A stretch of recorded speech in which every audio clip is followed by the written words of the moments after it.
precisamente por eso he querido titular el mensaje de esta noche, Perfeccionándome. Y vamos a caminar por un trozo de la carta del apóstol Santiago, del capítulo 1, los versos del 1 al 12. Dice así la palabra de Dios, y la leo de la Reina Valera contemporánea. Santiago 1, versículo 1. Yo, Santiago, siervo de Dios y del Señor Jesucristo, saludo a las 12 tribus que están en la dispersión.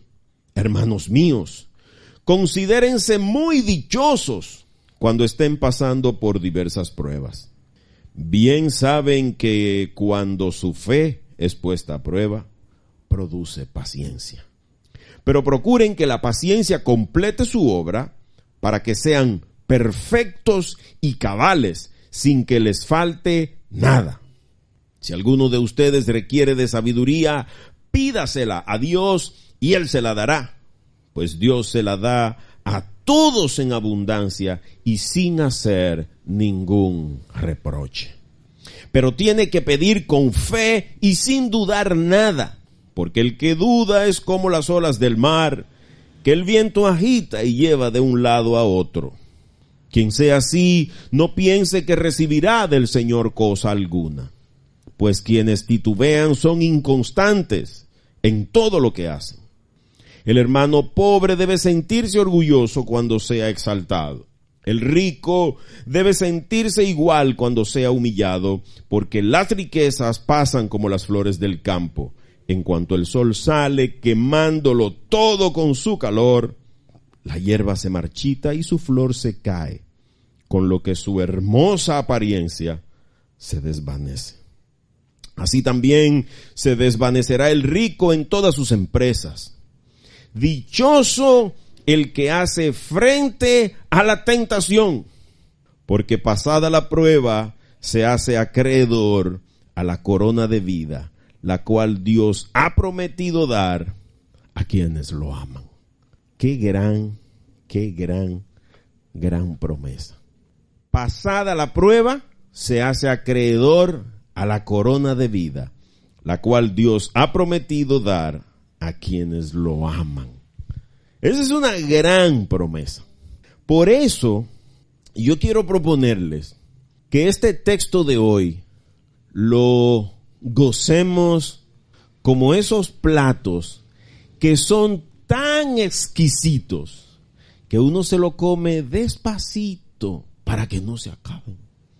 Incluso mientras más poco va quedando en el plato, más poquitín le va uno cogiendo, porque uno no quiere que se acabe.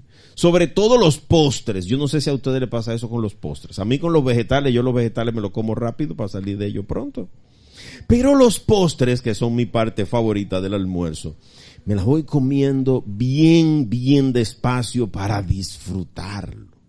Lo mismo que el café. Yo me gozo en un buen café. Y me gusta como debe ser, caliente, amargo, fuerte y escaso, para disfrutarlo. Así yo quiero proponerles que de estos 12 versos que leímos del pasaje de hoy, meditemos hoy los primeros 4 versos. Y que lo hagamos teniendo siempre al alcance de la vista el que nosotros fuimos creados perfectos, que el pecado nos manchó, y Dios tuvo que incorporar todo un plan para devolvernos esa perfección que teníamos nosotros al momento de ser creado. El pecado hizo su obra, manchó la hermosura, la perfección de nosotros, y tuvo que ser derramada la sangre de Cristo para que entonces nosotros pudiéramos ser lavados, blanqueados. Y la garantía de esto es el Espíritu Santo que Dios nos ha dado para que entonces Él nos vaya transformando, usando la palabra como herramienta, a fin de que nosotros podamos ser perfeccionados para el día de Cristo. Entonces, teniendo la Biblia como instrumento, como herramienta, y al Espíritu Santo como guía, a Jesús como mediador y a nuestro Señor como Rey, emprendamos este maravilloso viaje por estos 4 primeros versos de la carta del apóstol Santiago. Y en el verso 1, lo primero que encontramos es la presentación del escritor y el saludo inicial de su carta. Escuchen el versículo 1. Yo, o sea, él dice, soy yo que estoy escribiendo.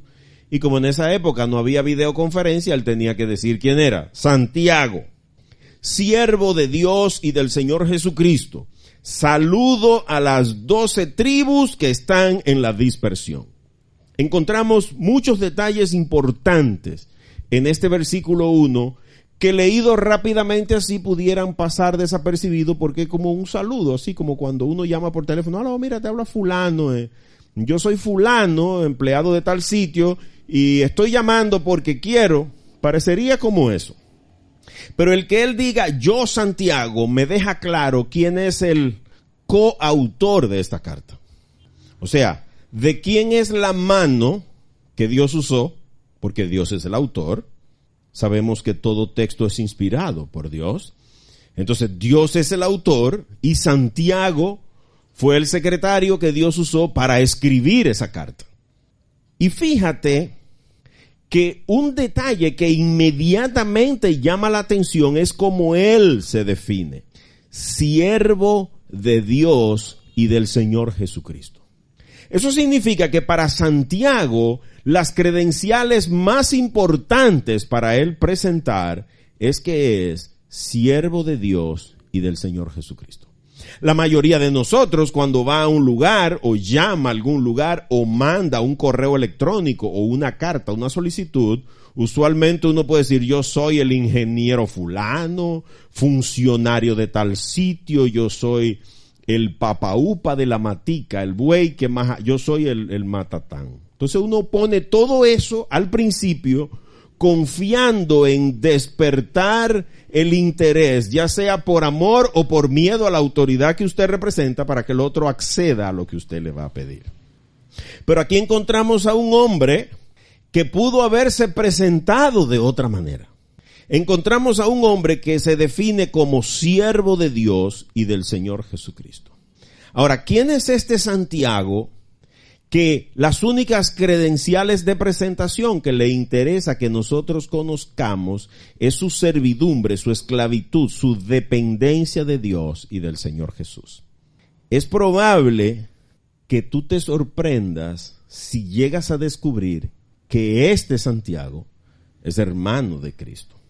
Mateo 13:55 registra 4 nombres de 4 hombres. Mateo 13:55 dice, ¿acaso no es este el hijo del carpintero? Sería lo mismo decir el hijo de José. Escucha la segunda pregunta. ¿No se llama su madre María? Ya sabemos de quién están hablando, ¿verdad que sí? De Jesús, que era el hijo del carpintero y el hijo de la Virgen María. Y escucha cómo termina este verso 15 de Mateo 13. Y sus hermanos son Jacobo, José, Simón y Judas. Pues resulta que dependiendo de la traducción, ese nombre que le subrayo y le pongo en negrita, Jacobo, también se traduce como Santiago. Y yo les invito a que busquen otras versiones de la Biblia, como la Dios habla hoy, como la Nueva Traducción Viviente, y que consulten las interpretaciones de los textos originales y verán que ese Jacobo muchas veces fue traducido como Santiago. Y por si todavía hay dudas, fíjate que el apóstol Pablo en Gálatas 2:9 dice, y como reconocieron la gracia que me había sido dada, Pablo, ¿quiénes reconocieron esa gracia? Oye, ¿quién? Jacobo, Cefas y Juan, que eran considerados como columnas, nos dieron a mí y a Bernabé la diestra en señal de compañerismo para que nosotros fuéramos a los no judíos y ellos a los judíos. Importante eso. Aquí está Pablo, que cuando comienza su predicación se presenta delante de unas personas que aparentemente son consideradas columnas de la iglesia primitiva. ¿Y quiénes son? De repente aparece otra vez el mismo de Mateo 13, Jacobo, Cefas, que sabemos que Pablo solía decirle Cefas ¿a quién?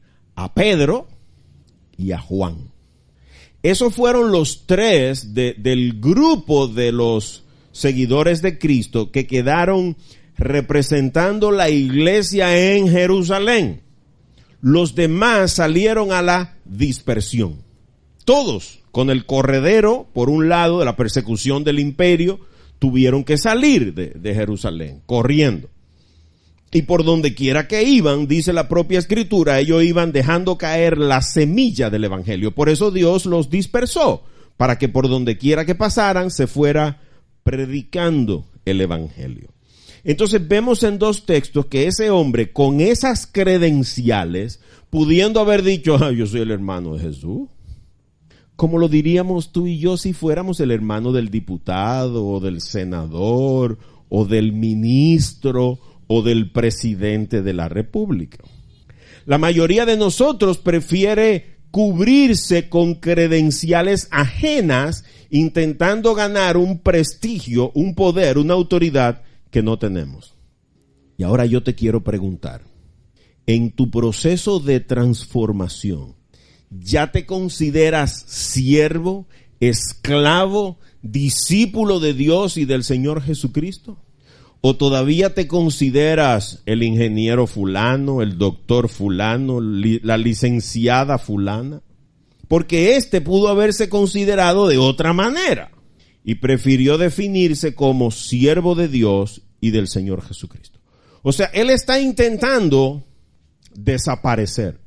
Como dijo Pablo, no vivo yo, es Cristo quien vive en mí. Yo intento morir cada día a mi realidad para que Cristo pueda encontrar cada vez más espacio para vivir a través de mi vida. Entonces ya sabemos dos cosas. Sabemos que Santiago es el que está escribiendo esta carta y que es un siervo de Dios y de Cristo. Ahora, ¿a quién le está escribiendo él esta carta? A las 12 tribus. Nosotros bien sabemos que Dios eligió un pueblo como su pueblo. Fue una promesa que le hizo a Abraham, que de él saldría un pueblo, una descendencia que sería grande, tan grande que sería como las arenas del mar, o sea, imposible de contar. Y de Israel, del pueblo de Israel, salieron esas 12 tribus. Entonces, esas 12 tribus, esas 12 iglesias, esas 12 ramas de un mismo tronco que es el pueblo de Dios, es a la que Santiago le está dirigiendo esta carta. Eso significa que es una carta, una epístola, una carta apostólica universal. No aplica este concepto de epístola universal como cuando Pablo le escribía a Éfeso. Bueno, quizás habían problemas que estaban pasando en otros lugares, pero la iglesia que estaba en Efesio fue la que en Éfeso era la que tenía ese problema, se lo preguntó y Pablo le escribió específicamente a esa iglesia. Pero esta carta de Santiago es una carta que tiene un carácter universal. Por eso es que esta carta, cada vez que usted la lee, parece como si se lo estuvieran diciendo a usted. Porque Dios inspiró a Santiago de una manera muy precisa, muy práctica y muy llana para que le hablara de manera personal e individual a cada miembro de las 12 tribus, incluidos hoy tú y yo. ¿Y dónde estaban esas 12 tribus, Santiago, cuando tú le escribiste? Fíjate que el verso termina diciendo que están en la dispersión, donde quiera que estén. Esas iglesias salieron corriendo, se dispersaron por el mundo y hoy hay una aquí. Entonces a ti, a mí, Dios nos está dirigiendo esta carta por causa del evangelio de Jesucristo. Las tribus se dispersaron, lo mismo que tú y que yo. Nosotros estábamos en un lugar donde practicábamos quizás alguna religión histórica, familiar, y la causa de Cristo vino a nosotros y nos dispersó, nos sacó de ahí. Y durante algún tiempo quizás estuvimos dispersos. Y de algún modo Dios, como piezas perfectas de rompecabezas, nos ha ido juntando. Eso significa que el evangelio de Cristo siempre será motivo para persecución, para que nos dispersemos. Siempre. Porque ese es el plan del enemigo, que tú y yo no podamos estar juntos. Por imitar a Cristo siempre enfrentaremos contiendas, persecuciones, y eso fue lo que enfrentaron esas tribus que tuvieron que salir corriendo de Jerusalén. Entonces vimos, como ya nos contaba Pablo en Gálatas, que en Jerusalén solo se quedaron esas 3 columnas. Santiago, el que está escribiendo esta carta, Pedro y Juan. Y entonces ellos se pusieron de acuerdo y ellos 3 se fueron a los judíos y Pablo y Bernabé se fueron a los no judíos, a los que no eran del pueblo escogido de Dios. Y fíjate cómo en el verso 2, entonces, este Santiago le habla a esas iglesias como hermanos míos. Y obviamente tú pudieras decir, ven acá, y Mateo no dijo que eran 3 los hermanos de ese Santiago. No, habían más. Porque ahora tú y yo hemos cambiado de familia. Al abrazar a Cristo, ahora tú y yo pasamos a formar parte de una familia más grande, una familia universal. Por abrazar a Cristo, tú y yo nos hacemos hermanos. Por eso Él le habla y pone un énfasis especial en el que entendamos que esta carta no va dirigida a la gente del mundo, a los que están en el liquor store, a los que están en la banca, a los que están... No es a esa gente que va dirigida. Esta carta tiene un destinatario específico, el creyente, el que abrazó el evangelio, el que es parte del cuerpo de Dios que es su iglesia. Nota ahora cómo Santiago es un poco más específico al decir, bueno, las tribus, sí, pero a mis hermanos, a los que dentro de esas tribus son fieles al evangelio de Cristo. Bien sabemos que por la acción de Jesús en el Calvario, todo el que cree en eso es transformado y llevado a formar parte de la familia de Dios. Somos hijos, por lo tanto, coherederos. Y a esa gente es que Santiago le está escribiendo. Pero donde Santiago comienza a llamarme profundamente la atención, y espero que lo haga contigo, es con lo que él dice ahora. Considérense muy dichosos. Si la carta se hubiera quedado hasta ahí, nosotros pudiéramos pensar que por ser hermanos, por haber abrazado a Cristo, tú y yo deberíamos considerarnos muy dichosos. No dichosos, no. Muy dichosos. Él amplifica eso, sobredimensiona la dicha que representa. Y viene la pregunta. ¿Cuáles son los parámetros que deciden la dicha? El diccionario define dicha como gozo, deleite de alguien. ¿Cómo sabemos nosotros si una persona es dichosa o no? Cuando tú le dices a alguien, tú sí eres dichoso, tú sí eres afortunado. ¿Qué necesitas tú para considerarte una persona dichosa? ¿Qué debes tener para que te consideres a ti mismo, a ti misma, una persona dichosa? ¿O qué debes quitarte? Porque a veces no nos sentimos dichosos porque tenemos unas libras de más, tenemos unas canas de más, sabrá Dios. Pero si nosotros pensamos a lo mejor como piensa el mundo desde el punto de vista de los parámetros que el mundo nos vende, pudiéramos decir, bueno, yo pudiera ser dichoso cuando tenga un carro de lujo, una casa de lujo, una pareja de lujo, unos hijos de lujo, una vida de lujo. Pero fíjate que Santiago termina este verso 2 de una manera extraña. Considérense muy dichosos, ¿cuándo, Santiago? Cuando estén pasando por diversas pruebas. Uy, Santiago, pero esto es como raro.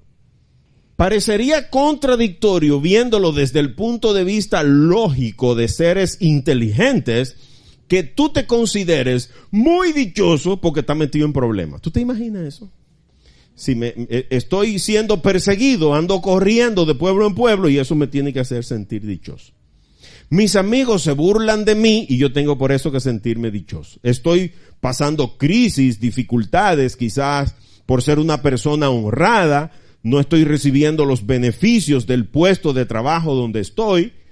No sé, la situación personal de cada uno de nosotros. El que alguien deba considerarse muy dichoso, como que no se alinea de manera coherente con pasar diversas pruebas. No significa esto que es una prueba. Me botaron del trabajo. No.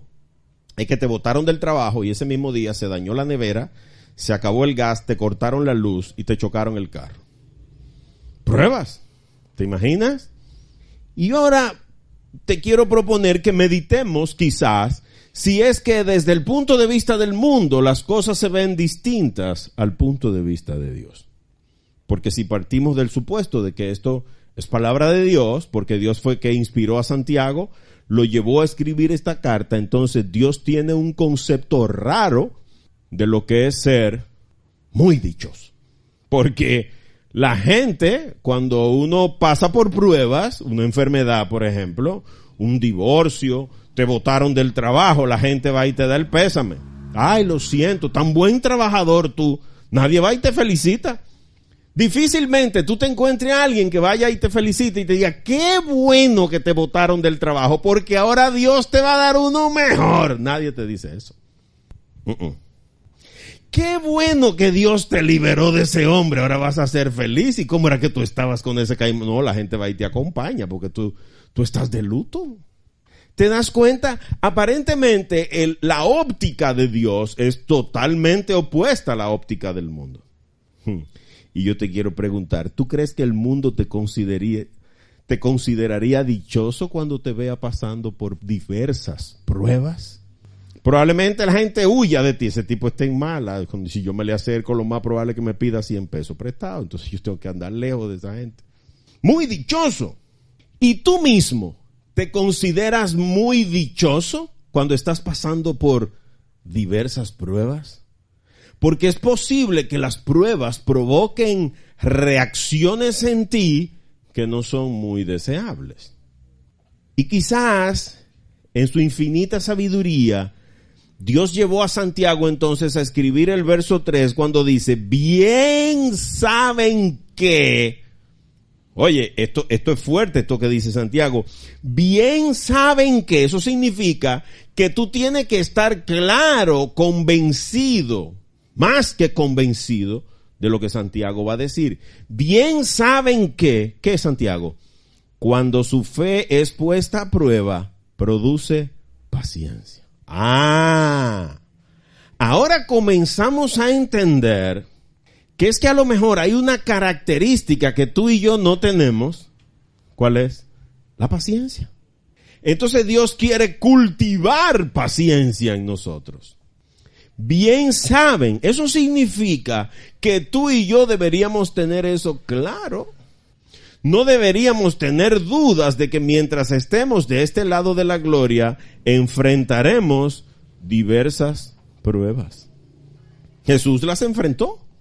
Desde que Jesús dijo, voy a comenzar a predicar, 40 días de ayuno y el diablo lo lleva entonces a tentarlo de 3 maneras distintas.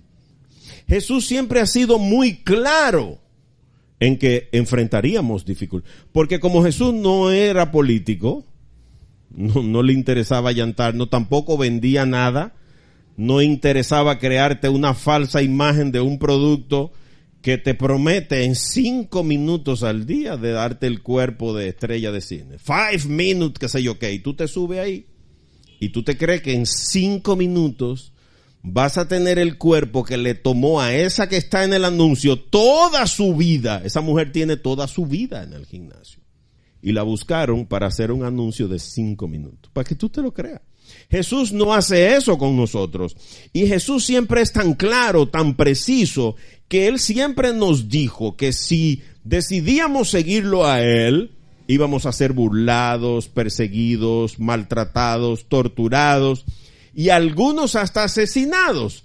Mira lo que escribió Marcos, capítulo 10, versos 29 y 30. Jesús respondió, de cierto les digo, aquí está el peso específico de lo que Jesús va a decir. No hay nadie que por causa de mí y del evangelio haya dejado casa, hermanos, hermanas, madre, padre, hijos o tierras, que ahora en este tiempo no reciba, aunque con persecuciones, aquí están las pruebas, 100 veces más, hermanos, hermanas, madre, hijos y tierras, y en el tiempo venidero, vida eterna. En este cuerpo usted ha conseguido nuevos hermanos, hermanas, padres, madres. Gente que cuando usted enfrenta una dificultad, nosotros llamamos: fulano, trae la camioneta, que hay que buscar una silla, fulano, hay que arreglar esto, mira, vamos allí a visitar este. Y tú tienes ahora la compañía de gente que te apoya, que ora por ti, que Jesús te lo prometió, pero Él no te maquilló las persecuciones. Te dijo: es verdad, yo te voy a dar todo eso y vida eterna, pero mientras estés de este lado de la gloria, te van a perseguir. Te van a decir tonto, te van a decir pariguayo, te van a decir zángano, te van a decir de muchas maneras. Mira cómo escribió algo parecido Mateo, capítulo 5, versos 10 y 11. Bienaventurados los que padecen persecución. Pero es que Jesús está igual que Santiago. ¿Cómo podemos considerar una persecución una bendición, una bienaventuranza? Escucha por qué. Vuelvo a leértelo. Mateo 5, verso 10. Bienaventurados los que padecen persecución por causa de la justicia, porque de ellos es el reino de los cielos. Ahora escucha el versículo 11. Bienaventurados serán ustedes cuando por mi causa los insulten y persigan y mientan y digan contra ustedes toda clase de mal. Ahí están las pruebas. Va a aparecer gente que por tú seguir a Cristo te va a intentar sacar la piedra, el hombre viejo. ¿Para qué? Para que tú explotes. Mira Marcos 8, versos 34 y 35. Luego llamó a la gente y a sus discípulos y les dijo, oigan bien, si alguno quiere seguirme, oigan bien cómo era que Jesús hablaba, niéguese a sí mismo, tome su cruz. Ahí están las persecuciones, las pruebas, las adversidades del día. Y sígame, porque todo el que quiera salvar su vida, la perderá. Y todo aquel que pierda su vida por causa de mí, del evangelio, la salvará. Pero con su cruz al hombro. Entonces Jesús en ningún momento nos ha dicho que esta vida es un paseo por el parque. No, persecución, prueba, dificultad. Por eso es que Santiago dice, bien saben que. ¿Jesús se los dijo? No se lo dijo Jesús. Bien saben que. Entonces viene la pregunta, ¿qué es lo que deberíamos saber, Santiago? Cuando su fe es puesta a prueba. Entonces, no es a ti a quien te están probando. Es a tu fe, a lo que tú has creído. Porque cuando tú no creías en Cristo, nadie te sometía a prueba. Todo lo contrario. Tú eras el alma de la fiesta, ahora tú eres el aburrido.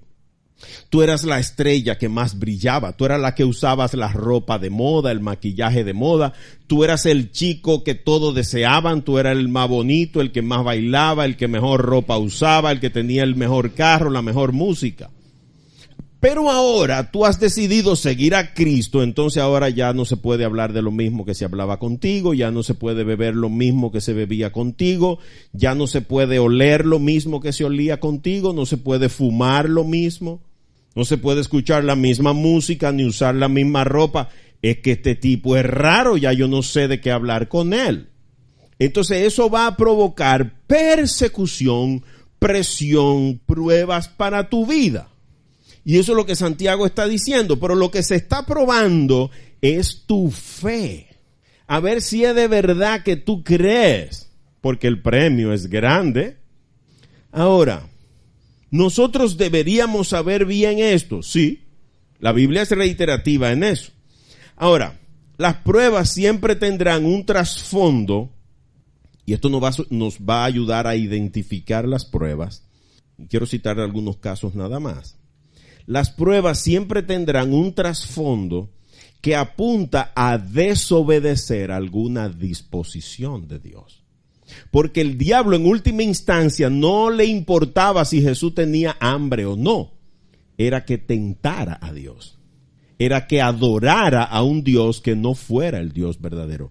El diablo lo que quería en última instancia era que Jesús violentara los mandamientos. Quebrantara la ley. A él le daba lo mismo si Jesús tenía hambre o no, si era rey o no. De hecho, él lo sabía. Ahora, ¿qué era lo que quería? Que violentara, que quebrantara, que violara los mandamientos de Dios. Entonces, las pruebas siempre van a apuntar a una área donde tú eres débil. Y en esa área es donde el diablo va a aprovechar para hacerte violentar alguna norma que Dios ha establecido en eso. Por ejemplo, si a usted le gusta beber, si el problema suyo son las bebidas alcohólicas, siempre aparecerá un amigo que va a usar incluso la Biblia y te va a decir, pero Jesús convirtió el agua en vino. Eso no es nada beberse una copita de vino. Y van a arrancar con una copita y van a terminar con una cubeta. Si el problema suyo son las mujeres, usted va a encontrar uno que le va a decir, pero David, ¿sabe? Y el hijo de él. Y el hijo de él, un tal Salomón, ese tuvo 700 esposas y de ñapa 300 concubinas. En la Biblia hay más sexo que en el Kama Sutra, pero tú sí estás zángano. O sea, te vas a encontrar con gente que va a usar siempre la palabra de Dios para llevarte a violentar los mandamientos. Hay unos que dicen que cuando las familias son buenas hay que acabar con todas. Por eso ese pobre hombre a lo mejor no conocía esa ley. Y enamorada de una le dieron la otra, pero él no dijo que no al otro día. Se quedó, pero te lea, yo quería a Raquel y como es, al fin va a trabajar 7 años más y te doy la otra. Sí, bueno, 2 por el precio de una. O sea, la Biblia tiene todo eso. Lo que el diablo no te dice son las consecuencias. Entonces las pruebas usualmente son tan sutiles que no parecen pruebas. Tú trabajas en un lugar y a lo mejor hay material gastable del que tú puedes decir, oye, se me acabó el papel, tráeme otro paquete de papel.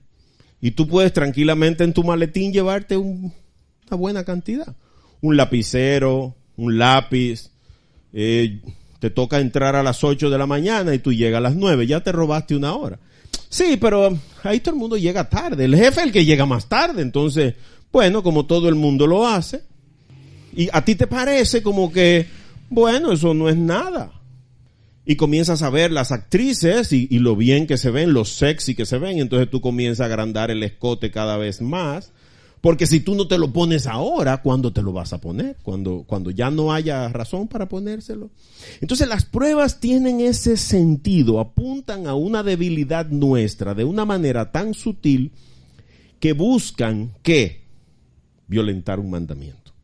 Ahora, la gran maravilla de la sabiduría infinita de Dios es que dice que en ese mismo momento, cuando tu fe es puesta a prueba, la intención de Dios, porque tú puedes decir, entonces Dios es un sádico que se goza con que me prueben a mí. No.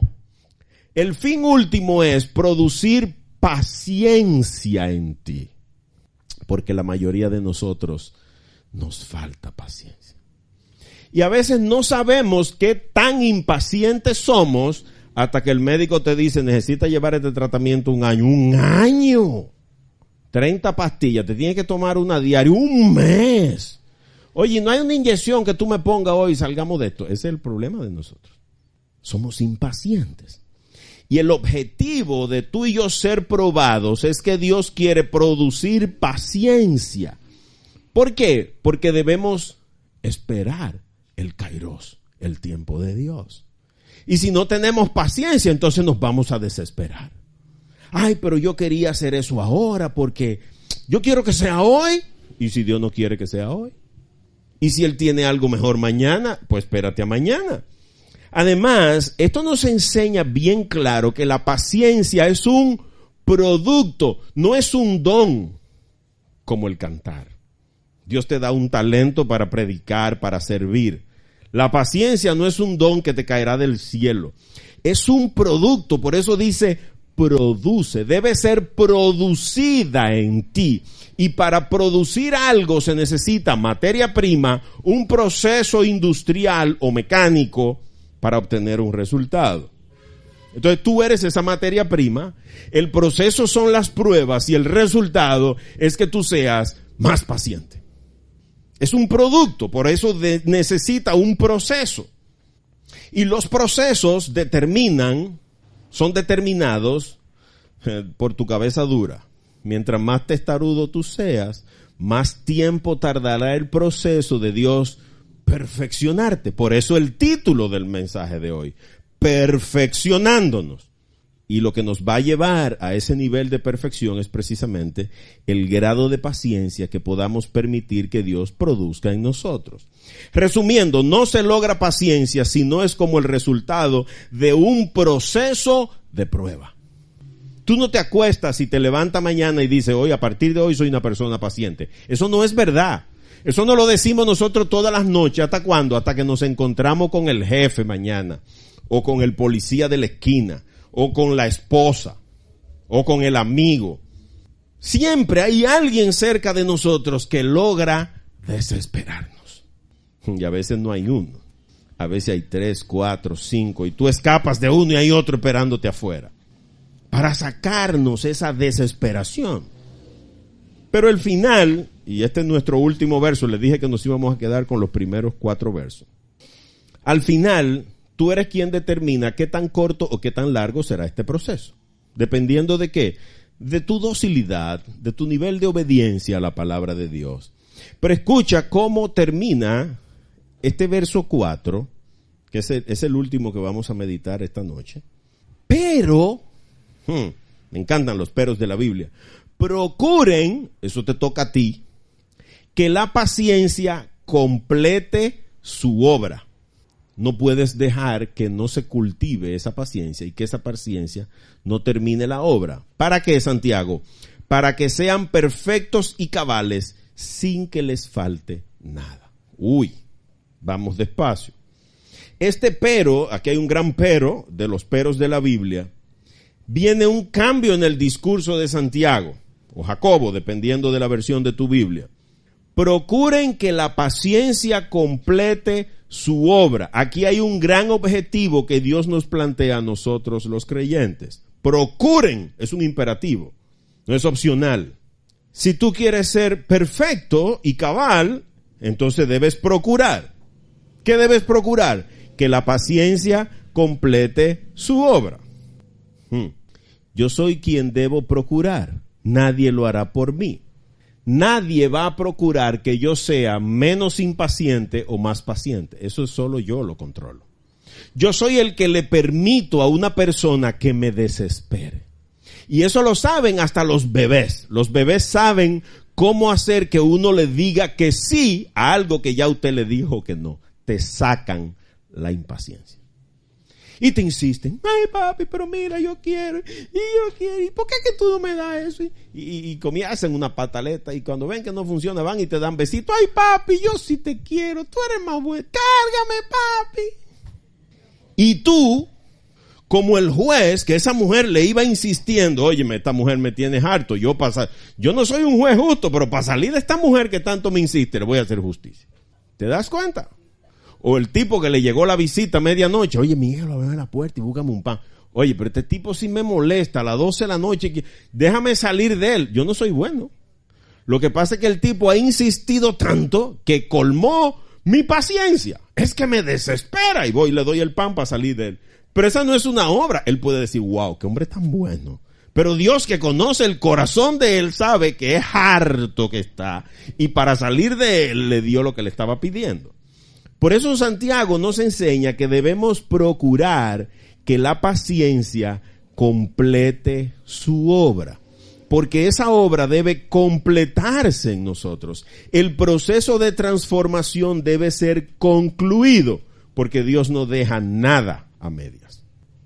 Y mira, si Pablo sabía eso, que cuando le escribió a los Filipenses, capítulo 1, verso 6, le dijo, estoy persuadido de que el que comenzó en ustedes la buena obra, la perfeccionará hasta el día de Jesucristo. Ahora comenzamos a ver que quizás por eso las pruebas a veces parecen tan grandes. Porque es que el objetivo aquí es prepararnos para el día de Jesucristo. Porque para allá no va a ir cualquiera. Hay que tener un traje especial. Por eso cuando el rey salió, le revisó la ropa a todo el mundo. Y encontró uno que no debía estar. ¿Y cómo tú entraste aquí con esa ropa? Ese no había terminado su proceso de perfección. Sáquenlo. Ese no puede estar aquí. Fuera. Aunque parezca muy bonito. Y ese pudiera decir, Rey, pero yo no sabía que venía para acá, porque si tú me lo dices, yo me he visto para la ocasión. Como hacemos nosotros muchas veces. Ahí va para la iglesia, déjame vestir bien. Y algunos tienen una blusita de tirito y se ponen un saco encima y desde que salen de la iglesia se quitan eso y se convierten en otra cosa. O van a la escuela. Yo he visto chicas, yo trabajo en una universidad y tenemos un politécnico y yo veo gente que está con un uniforme y cuando atraviesa la puerta parecen todo menos estudiantes. Estoy persuadido, dice Pablo en Filipenses 1:6, de que el que comenzó en ustedes la buena obra, la perfeccionará hasta el día de Jesucristo. Y esta es la misma manera como Santiago sigue diciendo en el verso 4. Pablo dice la perfeccionará. Mira cómo termina el verso 4. Para que sean perfectos y cabales. Dos características que Dios quiere que tú tengas para entrar al reino de los cielos. Perfectos, bellos, pulcros, dotados de hermosuras, agraciados.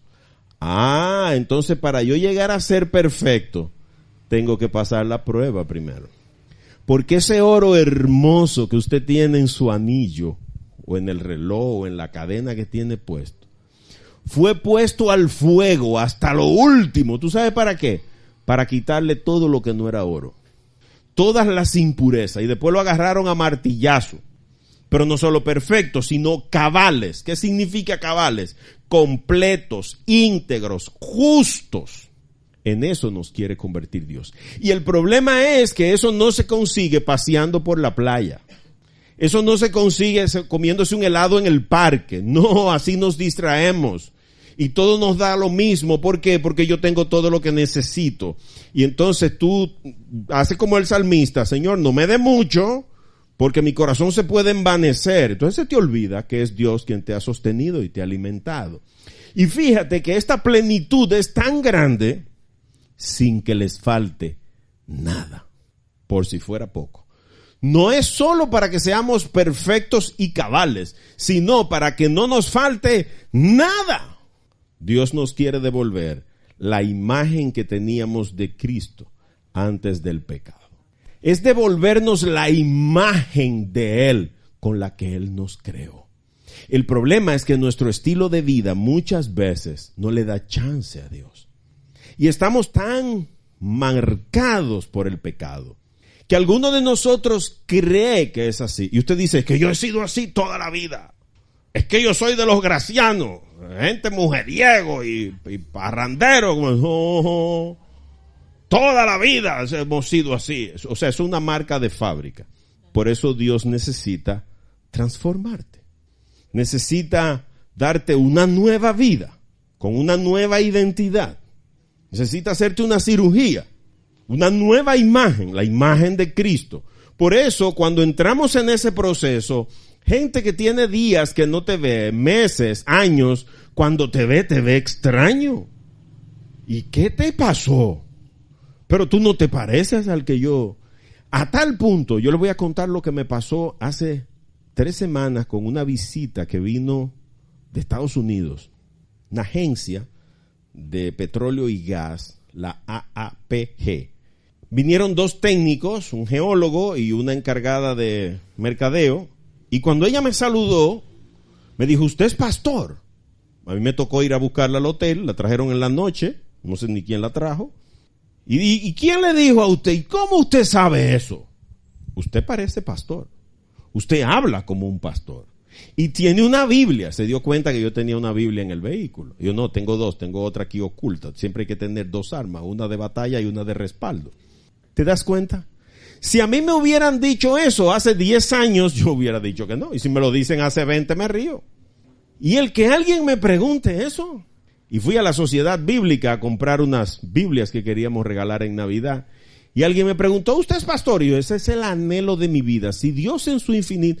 Y entonces él entró para allá y vino y me dijo, yo le voy a regalar esta para usted, porque es raro encontrar aquí la gente cuando uno le pregunta, oh, pastor, pues la gente tiene eso como un trabajo como denigrante, como que un pastor, imagínate tú, pudiendo ser un ingeniero o un doctor o un ministro, pastor. Pero Dios espera que seamos perfectos y cabales sin que nos falte nada, para llegar a ese nivel de perfección, necesitamos pruebas. Entonces, a partir de hoy, yo confío en que tú y yo, cuando enfrentemos pruebas, podamos decir como comenzó Santiago: considérense muy dichosos. Entonces ahora cuando venga una prueba, en vez de revoltearnos, ¿y por qué a mí? Vamos a decir: gracias, Señor, porque me la diste a mí. Señor, gracias, porque yo sé que hay algo que tú quieres lograr en mí. Tú estás trabajando, me estás preparando como un gran guerrero. Mándame más, Señor, exígeme más. Yo escuché una canción de un artista secular, no es ni siquiera cristiano, pero él dice eso: sigan exigiéndome cada vez más para poder cumplir o reventar. Yo he hecho mía esa filosofía. Nosotros nunca encontramos a Jesús durmiendo, ni diciéndole a la gente: estoy en mi hora de almuerzo. No, ni con el celular apagado. No, nunca. Lea los 4 evangelios, usted va a encontrar que lo que se dice de Jesús es que no tenían tiempo ni para comer, porque la multitud, donde quiera que lo veía, lo agolpaba y él se condolía de la gente. Y una persona a la que amo profundamente ya comenzó a darse cuenta de eso. Me llamó por teléfono y me dijo: ¿te pareces a alguien que acabo de leer en este libro, que hace de todo por todo el mundo y nunca pide un favor? Porque debemos ser imagen de Cristo. Yo sé que voy a tener, cuando me muera, todo el tiempo para descansar. Voy a descansar en el Señor. Pero aquí estoy sometido a pruebas. En mi cuerpo hay partes que cada día funcionan peor, cada día tengo dolores en la columna, tengo un trabajo que todos los días encuentra la razón para sacarme la piedra. Hay días que tengo que salir. Ahora, gracias a Dios que mi hija se compró una cámara, me engancho una cámara y salgo a tirar fotos por el campus. Este tipo se ha vuelto fotógrafo. No, estoy botando el estrés. Porque la Biblia me manda a huir de lo que despierte las tentaciones. Y a veces nosotros pensamos que huir nada más de las mujeres. Si la tentación es desencadenar la ira y pecar, entonces debo huir de la ira. Y yo te quiero preguntar: ¿tú comprendes ahora por qué Dios dice que debemos considerarnos dichosos? Si no somos sometidos a las pruebas, no desarrollaremos, no será producida en nosotros paciencia. Y esta paciencia es imprescindible para que lleguemos a ser perfectos y cabales sin que nos falte nada. ¿Te parece entonces que vale la pena llevar estas leves y pasajeras pruebas? Como dijo Pablo en 2 de Corintios 4, verso 17. Porque estos sufrimientos insignificantes y momentáneos producen en nosotros una gloria cada vez más excelsa y eterna. Y no importa si es un cáncer o un desempleo, si es un hijo desobediente o un divorcio, si es una mujer chismosa o un marido cascarrabia, no importa si es el hambre, el dolor, el sueño, no importa la prueba que sea, son insignificantes y momentáneos, porque un día terminarán. ¿A cuándo? Aunque sea cuando te muera, pero van a terminar. Ahora, los beneficios que Dios nos ofrece son vida eterna que no acabará jamás. Entonces ponga las pruebas en una mano y las bendiciones de Dios en otra, y decida entonces usted si le va a dar el chance a Dios de que lo perfeccione y lo convierta en ser cabal sin que le falte nada. Por llegar a ser perfectos y cabales, ¿crees que vale la pena reconocer que no podemos salvarnos solos? ¿Crees que puedes someterte a la disciplina de Dios con tal de ser transformado por su poder? ¿Crees que vale la pena arrepentirse de todos nuestros pecados, pedirle perdón a Dios de corazón, arrepentidos, humillados, y entregarle nuestra vida a Cristo? ¿Crees que llegar a ser perfectos y cabales sin que nos falte nada pudiera convertirse en el objetivo fundamental de tu vida? Más que ser ingeniero, médico, esposo exitoso, empresario, rico, millonario, ¿pudiera ser ese el objetivo fundamental de nuestra vida? Solo hay que dar un paso de fe y entregarle nuestra vida a Cristo, porque es precisamente la fe lo que será probada en nuestras pruebas. Por eso, hermanos queridos, las pruebas tienen un claro propósito y es quitar lo mundano y lo carnal de nosotros para producir lo perfecto y lo divino, a fin de que lleguemos a ser imágenes de Jesucristo. Por eso, esfuérzate para que las pruebas y adversidades no te saquen del camino de la fe. Más bien, esmérate en que ellas completen la obra transformadora de Dios en ti. La paciencia que producen las pruebas te harán más parecido a Cristo. Y eso, aún en medio de la peor de las circunstancias, debe llenarte de sumo gozo. Orémosle a Dios para que le demos gracias por las pruebas. Démosle gracias a Dios por todo, porque el fin último es perdonarnos, transformarnos, justificarnos y darnos vida eterna para su gloria, en su presencia y bajo su gracia. Jesús, gracias. Carpintero de Belén, esta noche te agradecemos infinitamente, porque en tu amor sin límites aceptaste venir a este mundo, renunciar a tu divinidad para perdonarnos y salvarnos. Tú, Señor, nos advertiste desde el principio y pediste al Padre que no fuéramos sacados de este mundo. Jamás le pediste a Dios que nos sacara de esta tierra, porque aquí debemos estar. Tampoco le pediste que nos sacara de nuestros cuerpos, porque es el vehículo que necesitamos para caminar por este mundo. Pero le pediste al Padre que nos liberara del mal, porque tú bien sabes, Señor, que nuestra fe sería probada. Esta noche, Señor, te damos gracias por las pruebas, por todas las dificultades que hemos tenido que enfrentar. Si somos hoy más fuertes, si hoy estamos más decididos a obedecerte y a honrarte, es precisamente, Señor, porque has fortalecido nuestro carácter. Son precisamente, Señor, las pruebas y las adversidades las que nos han hecho crecer, las que nos han hecho sabios, las que nos han hecho decididos, las que han fomentado y fortalecido la integridad en nosotros. Sabemos, Señor, que los grandes héroes de la Biblia fueron purificados por ti en el fuego del desierto, en la presión de la prueba, en la dificultad y en la adversidad. Se prueba qué tanto creemos en tu fidelidad. Pero al pasar los días, Señor, tú has ido produciendo en nosotros paciencia. Por eso, Padre, cada día vivimos más despacio. Aunque el mundo quiera acelerarnos, hacer que caminemos más deprisa en este mundo cada vez más convulso, podemos, Señor, encomendar nuestro camino a ti. Y antes de dar el primer paso, antes de tomar la decisión, Señor, te consultamos y queremos escuchar tu voz.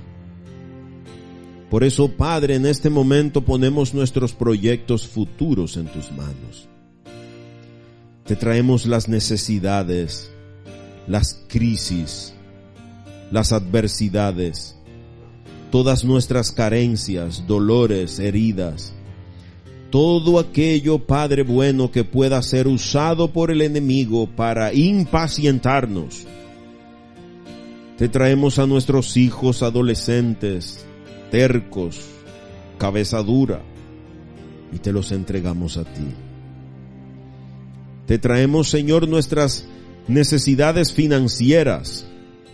Tú sabes, Señor, que tenemos deudas y tenemos necesidades que deben ser cubiertas, facturas que tenemos que pagar. Tenemos hijos que alimentar, universidades que debemos cubrir, educación que debemos facilitarle. y como padres somos los responsables de hacer eso. Todas esas necesidades te las traemos a ti, Señor. Tú sabes, buen Dios, que tenemos necesidades físicas. Nuestra salud ha sido herida.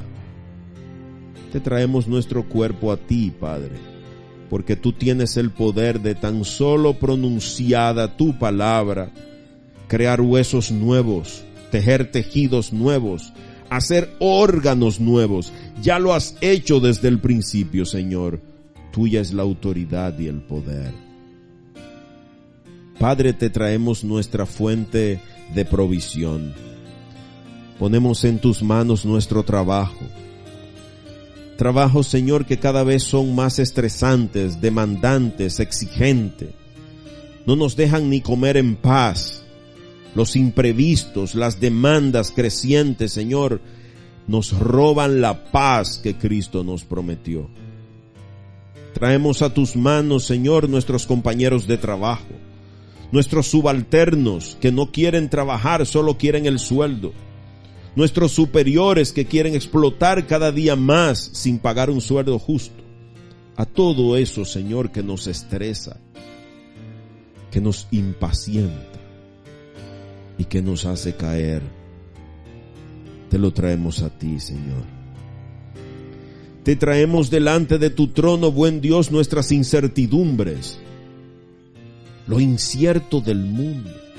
El futuro, Señor, tan convulso, con tanta violencia, robo, droga, guerras, asesinatos, crímenes. Y eso, Señor, nos invita a violentar los mandatos de confiar en ti. Tú dices en tu palabra, Señor, que impedirá hasta que nuestro pie tropiece en una piedra. De ti viene nuestra protección. Tú envía tus ángeles para que guarden nuestros caminos y nos protejan donde quiera que vayamos, aun cuando caminemos por valles de sombras de muerte. Señor, tú nos amas tanto. Tú conoces tanto lo profundo de nuestro corazón, Señor. Espíritu Santo, escucha estos corazones que se volcan en clamor hacia ti. Señor, aquí estamos. Nos abandonamos en ti. Y volvemos a nuestros hogares regocijados, felices, gozosos, porque sabemos en el Dios en el que hemos creído. Y te pedimos, Padre, que aún en la peor de las pruebas nos falle todo, excepto la fe en ti. Señor, que jamás dudemos de tu misericordia, de tu amor, de tu gracia y de tu fidelidad. Señor Padre Santo, te adoramos y te alabamos. Te glorificamos por ser tan bueno, por tenernos tan pendiente, por haber suplido nuestras necesidades hasta hoy y por la confianza en la fe de que no caminamos solos. Gracias, buen Dios. Gracias, Padre bueno. Gracias, Espíritu Santo, por habernos guiado en este camino. Gracias, Jesús, por haberte hecho hombre y venir a pagar el precio que nos tocaba a nosotros.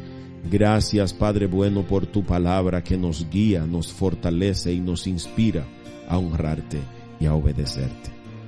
Señor, recibe nuestras plegarias, recibe las oraciones que te hemos emitido con nuestra boca, pero también el clamor profundo de nuestros corazones. Te pedimos que lo recibas delante de tu trono y las respondas conforme a tus riquezas en gloria. Te oramos a ti, Padre Jehová, en el dulce, poderoso y eterno nombre de nuestro Salvador Jesucristo. Amén, amén y amén.